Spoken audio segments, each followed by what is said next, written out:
നമസ്കാരം, സ്റ്റാർ ന്യൂസിലേക്ക് സ്വാഗതം. മലയാളി നേഴ്സ് നിമിഷപ്രിയയുടെ വധശിക്ഷ ഒഴിവാക്കിയെന്ന വാർത്ത പിൻവലിച്ച് Kanthapuram AP Abubakar Musliyar social media പ്ലാറ്റ്ഫോമായ എക്സിൽ ഷെയർ ചെയ്ത വാർത്തയാണ് ഡിലീറ്റ് ചെയ്തത്.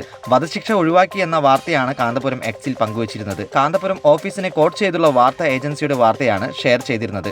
ഈ വാർത്തയാണ് ഇപ്പോൾ ഡിലീറ്റ് ആയിട്ടുള്ളത്. നിമിഷപ്രിയയുടെ വധശിക്ഷ നീട്ടിവെച്ചതിലടക്കമുള്ള വാർത്ത പുറത്തു വന്നതിന് പിന്നാലെ കാന്തപുരത്തിന്റെ ഇടപെടലിനെ ചൊല്ലിയുള്ള വലിയ അവകാശവാദങ്ങളും തർക്കങ്ങളും നടന്നിരുന്നു. അതേസമയം വധശിക്ഷ റദ്ദാക്കാൻ ധാരണയായെന്ന വാർത്ത കേന്ദ്ര സർക്കാർ സ്ഥിരീകരിച്ചിട്ടില്ല. കൂടുതൽ വിവരങ്ങൾ കിട്ടിയ ശേഷം പ്രതികരിക്കാമെന്നാണ് സർക്കാർ വൃത്തങ്ങൾ വ്യക്തമാക്കിയിരിക്കുന്നത്. വധശിക്ഷ റദ്ദാക്കിയെന്ന വാർത്ത തെറ്റാണെന്ന് യമനിലെ സാമൂഹ്യ പ്രവർത്തകൻ സാമുൽ ജെറോം വ്യക്തമാക്കി. എന്നാൽ നിമിഷപ്രിയയുടെ വധശിക്ഷ റദ്ദാക്കാൻ ധാരണയായെന്നും ഇക്കാര്യത്തിൽ യമനിൽ നിന്നുള്ള സ്ഥിരീകരണം ലഭിച്ചുവെന്നുമാണ് യമനിലെ സൂഫി പണ്ഡിതന്റെ ശിഷ്യനായ ജവാദ് മുസ്തഫാവി അവകാശപ്പെട്ടിരിക്കുന്നത്. കൂടുതൽ അപ്ഡേറ്റിനെ കാത്തിരിക്കാം.